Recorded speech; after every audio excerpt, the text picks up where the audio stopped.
Olá a todos, começamos mais um episódio do nosso podcast da Rafus Press e hoje vamos tratar um pouco de um personagem bastante interessante, que é o Justin Ises. Justin Ises é o escritor que estamos promovendo aí na nossa campanha da Catarse. Ele e o Jonathan Wood, já fiz um programa sobre o Jonathan Wood, a ficção e a poesia, né? Agora resta falar um pouco sobre o Ises, que vamos lançar dele A Neve, que é uma narrativa breve, né? Um conto um pouco mais extenso, assim, tem uma certa profundidade, mas não é muito longo, né? É que esse material vai ser acompanhado como o material da Rafus em geral, né? Eu já expliquei, nós não fazemos uma fortuna crítica, porque é nosso objetivo, uma vez também, vou falar um pouco mais disso aqui hoje, desses autores, né? Como se tratam de autores jovens, independentes, e que seguem um trilhar muito próprio, um conceito muito próprio de literatura também, incluindo até uma questão não só literária, como devocional, até mesmo a gente pode falar assim. A gente não trabalha com fortuna crítica, né? O nosso material paratextual é um material de ressonância, eco, reflexo daquele material inicial. E aqui vão ser os contos do Pu Sonlin, que é um escritor chinês dos séculos, se não me engano, no Ocidente seria entre o século XV e XVI, né? E é um escritor que trabalhou com uma espécie de literatura fantástica muito sofisticada e muito cotidiana. E tinha até alguns elementos que são reconhecíveis num Kafka, né? Tanto que o Borges ele faz digamos, na pequena biblioteca de contos do Borges, indicados por Borges, que é a coleção Biblioteca de Babel, também vai ter um vídeo aqui especial sobre essa série de livros. Tem um livro uma coletânea de contos do Pu Sonlin. Então, esse tipo de literatura ela tem um diálogo com a do Ises. Mas vamos falar um pouco do autor e do que ele produz. O Justin Ises ele é um escritor muito curioso, assim, porque ele tem um quê de agitador cultural também, não é? Ele está por trás digamos assim, um dos articuladores da Snuggle Books, que é uma editora independente especializada no lançamento de preciosidades e raridades do decadentismo francês, especialmente, mas um pouco até do espanhol, ou latino-americano, né, chileno, uruguaio, pelo que eu percebi, inclusive, em inglês, né, em traduções para o inglês, além de obras modernas dele, dos seus grandes, digamos assim, o Justin Ises ele chegou a montar uma espécie de grupo, né, com dois grandes, digamos assim, companheiros dele, até do ponto de vista estético, que é o Quentin Crisp. Também vou gravar um programa em especial sobre esse autor, e o Brendan Connell, né? Mas eles inclusive lançam alguns livros em colaboração, os três, né? Então esses autores eles montaram uma editora, enfim, com outros sócios provavelmente, que lança essas preciosidades do decadentismo, não é? Inclusive recentemente, inclusive decadentismo até britânico, né? Autores menos conhecidos que publicaram muito em revistas, né? E que acabaram soterrados, né? E aqui a gente chega a um ponto essencial. O Ises, como o Damian Murphy, como o Mark Valentine e outros autores, o próprio Jonathan Wood e outros autores já publicados ou ainda por publicar dentro da Rafus Press e que são, enfim, esses autores eles são usualmente publicados por editoras como a Tartarus Press, Monte Abraxas, enfim, nos Estados Unidos a Centipede, né? E outras editoras aí pelo mundo, principalmente na Europa, na França, nos Estados Unidos, na Romênia, né, que é a Monte Abraxas Occident Press. Mas o que une esses autores, porque eles têm princípios estéticos, e a gente vai falar um pouco do Ises aqui nesse sentido, até bem diferentes um do outro, e seguem, né, um lineamento bem, o que torna a literatura bastante variada e rica, né? Então você lê uma coletânea como a que a Rafus Press lançou até ano passado, em homenagem ao Borges, The Conspirators, que tem um texto do Ises e tem um do Jonathan Wood, e são textos muito diferentes entre si, porque eles seguem lineamentos estéticos, posturas estéticas muito diferentes, mas existe algo em comum. O que existe em comum é uma tentativa de recuperação de tradições literárias e até linguísticas, em certos sentidos, que são, digamos assim, foram soterradas por uma certa padronização operada especialmente pelo cinema e também pelas grandes, digamos assim, grandes redes, grandes corporações editoriais que buscam esse tipo de padronização, né? A padronização é essencial num processo industrial de produção de materiais. Quer dizer, o indivíduo que vai comprar um prego, um parafuso, não é? Ele precisa comprar um produto que ele tenha certeza que que vai entrar na parede dele, que as ferramentas que ele tem na casa dele vão funcionar nesse produto, não é? Ele não pode comprar um parafuso incompatível com os produtos que ele já usa normalmente, em termos de milimetragem, em termos de dimensão, ou incompatível com a parede dele, muito grande, que não entra. Então, a produção industrial de materiais tende a uma homogeneização, isso é natural da própria indústria. E o problema, mas até ainda é um problema, né?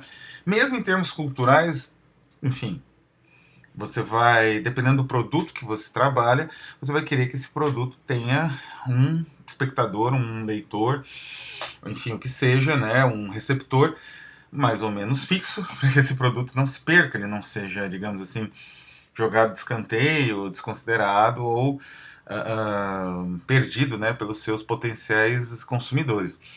O problema principal, nesse ponto de vista, é que muita coisa se perde. É exatamente aquele parafuso que não entra na produção industrial, não é? Então, no caso da cultura, isso é bem crítico, não é? E existe, né, a literatura, especialmente a literatura fantástica, ouso dizer, mas outros ramos da literatura também, como a própria poesia, elas sofrem muito disso, desse tipo de padronização que faz com que materiais mais originais se percam, visões mais complexas, né? Então, por exemplo, a literatura de terror, por exemplo, né? Ou a literatura de ficção científica, outro exemplo que eu domino bem, elas sofreram uma padronização operada pela literatura pulp americana, mas, né, enfim, até pelo poderio econômico do país em questão, dos Estados Unidos, mas não só por isso, né? E essa padronização faz com que tudo que escape dessa caixa ele não tenha muito espaço, não é? Então a literatura de ficção científica tem que seguir, né, aqueles delineamentos, embora dentro da própria literatura anglo-americana de ficção científica haja muita variação, essa variação acaba também sendo desconsiderada.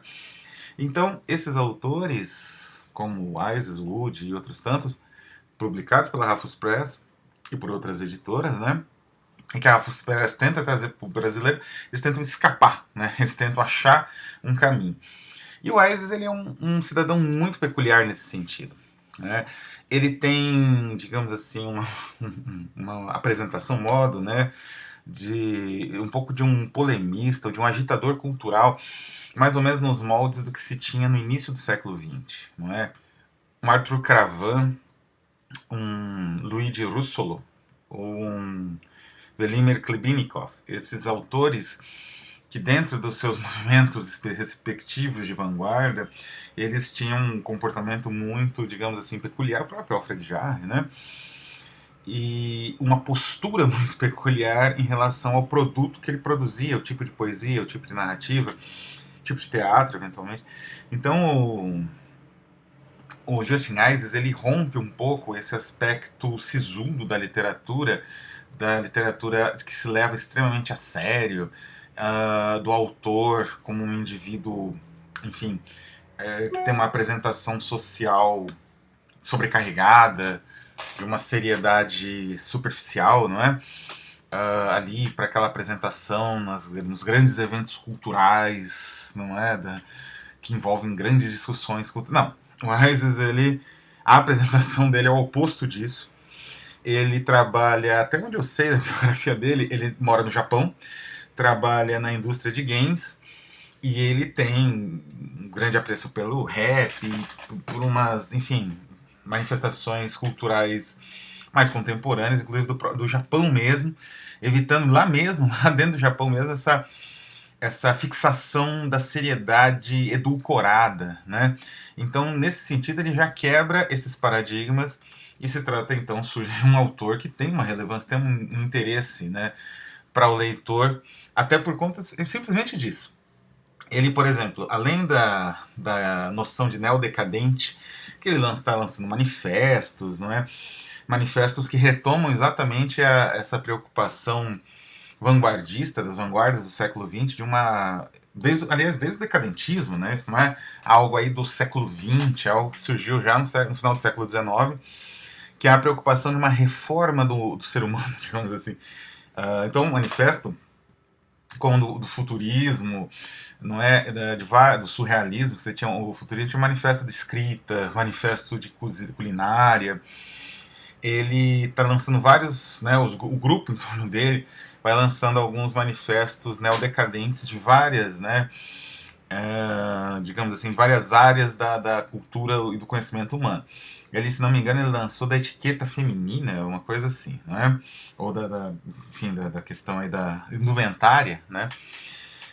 E, além disso, ele também lançou uma proposta de ficção chamada Contos Aprazíveis. Uma coletânea de contos supostamente aprazíveis, né? Ele lançou um livro, o 2, Pleasant Tales 2, e o Brendan Connell, um outro autor de grande importância, que vai ser publicado ainda esse ano, né? Uma coletânea inédita pela Rafus em edição, espero conseguir em edição bilíngue. O Brendan Connell faz o volume 1 dessas histórias aprazíveis. E a ideia é fazer o oposto, mas ao mesmo tempo e sutilmente algo quase que complementar ao que o Léon Blois fez, né, o autor das histórias Histoire Désobligeant, não é? As histórias desagradáveis. Aqui são histórias aprazíveis, né? Histórias simples e com uma aparente falsa superficialidade, exatamente porque a nossa sociedade ela é superficial ao extremo, né? Nós vivemos relações sociais extremamente flutuantes e superficiais. Então a prosa do Justin Ises, né, ela vai explorando esse universo. Ele não busca a criação de uma grande complexidade psicológica, ou no outro polo, né, esse seria o polo da grande literatura aceita, premiada e, digamos assim, estudada, canônica, né? E no outro polo, a construção de grandes universos, de uma certa complexidade imaginativa, que aí você teria o campo da literatura, digamos assim, que preconceituosamente até, de certa forma, costuma se chamar de trivial, né? A literatura fantástica, a literatura de fantasia e de horror contemporâneos, ou de ficção científica.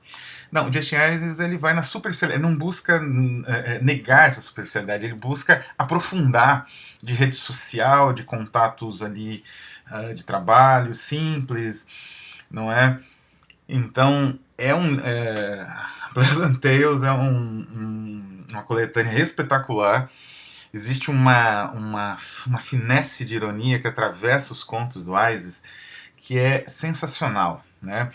São contos, a grande inspiração de Justin Ises, além dos decadentistas, digamos assim, mais ou menos reconhecidos e bastante celebrados, como Huysmans, ou o próprio Léon Blois, né, com essa ideia das histórias aprazíveis, e outros decadentistas franceses, alguns ingleses, como o grande Steinbock, né, um autor muito importante, infelizmente muito subterrâneo, muito pouco conhecido, né, fora dos círculos até de apreciadores de uma literatura decadente.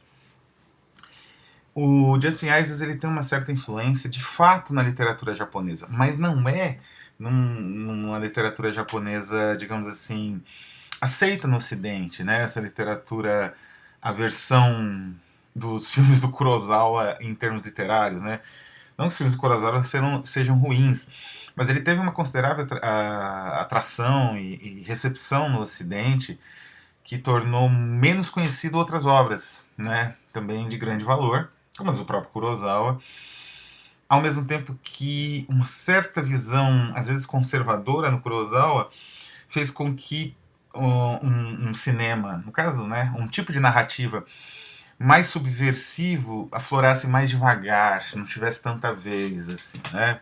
Especialmente o Kurosawa mais idoso, né, no fim da vida, ele tem uma visão até bem conservadora em certos pontos, e isso acabou se refletindo também no tipo de literatura aceita ou traduzida no Brasil, né?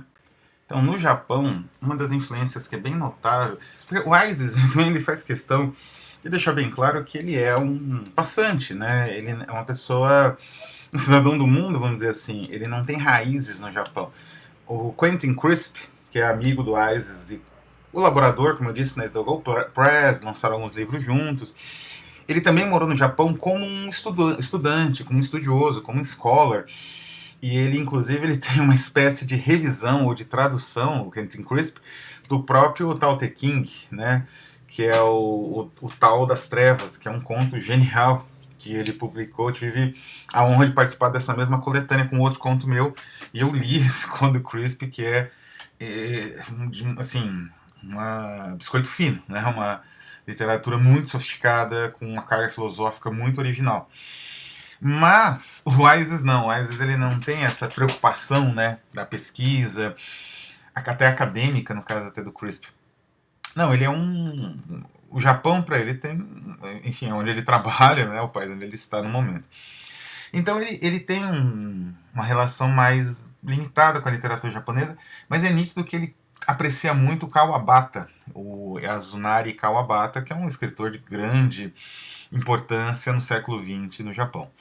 Não é? Um escritor com uma pesquisa muito sistemática, mas como Isis, que é um escritor mais irônico, inclusive mais até quase humorístico, não é, numa tradição aí do Saki e de outros autores que têm o humor em alta conta na literatura inglesa, especialmente em língua inglesa, o próprio Swift, né, lá bem distante, mas até o Saki e outros, né,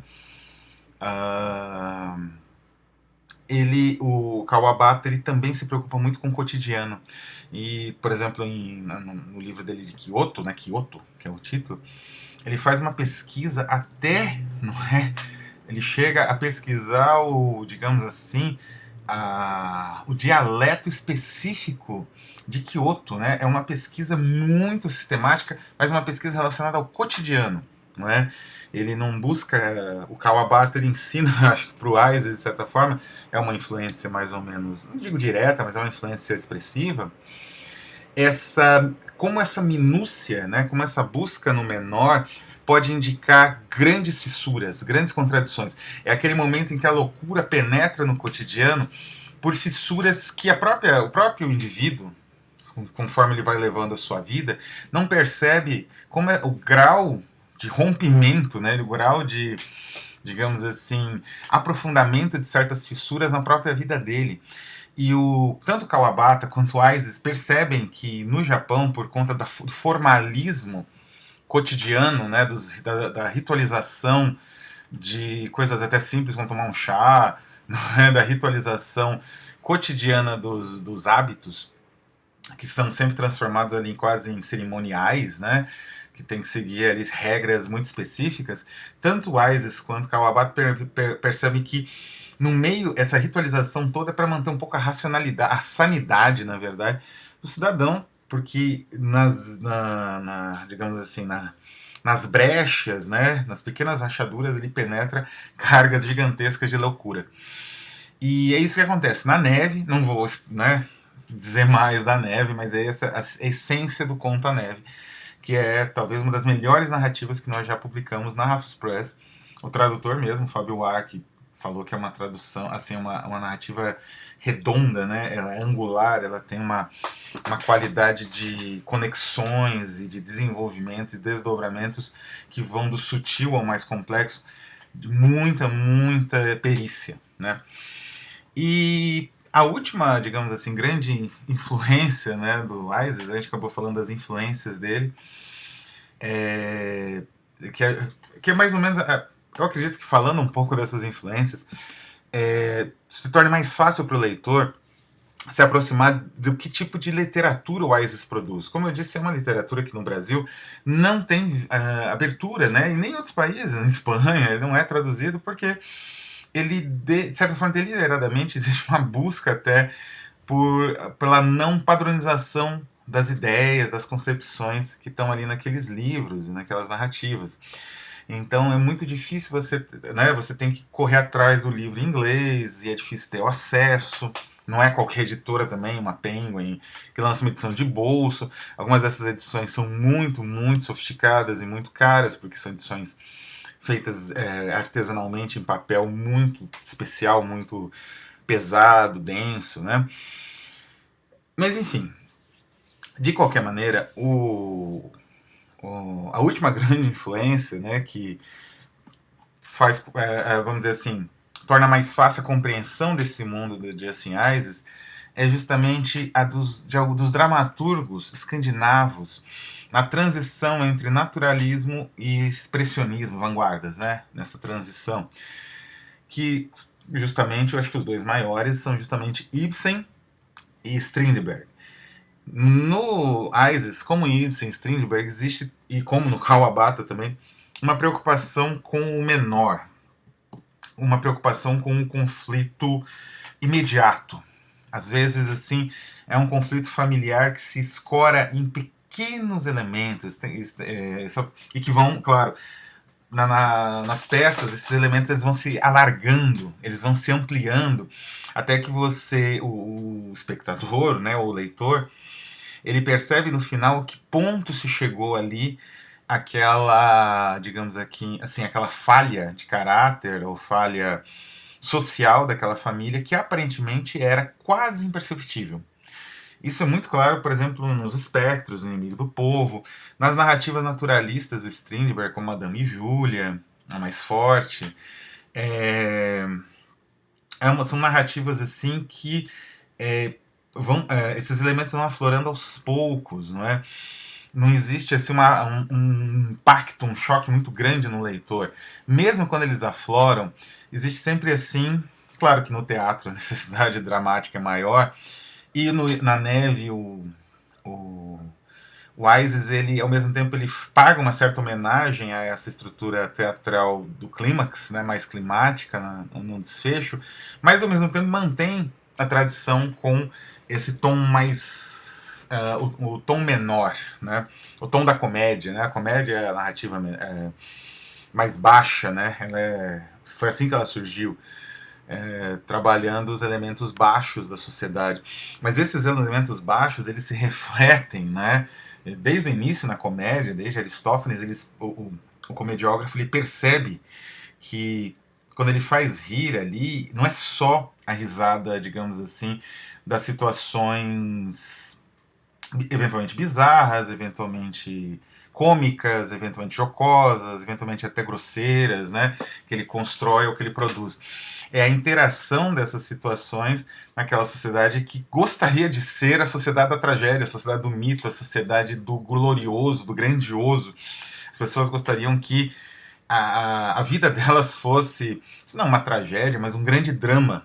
Né? A tragédia já traz em si o elemento da derrota, né? Então, como a gente vive uma época aí que todo mundo é vitorioso, as pessoas gostariam de viver o grande drama, né, das suas vidas, assim, e não é nada disso, e é isso que o comediógrafo percebe.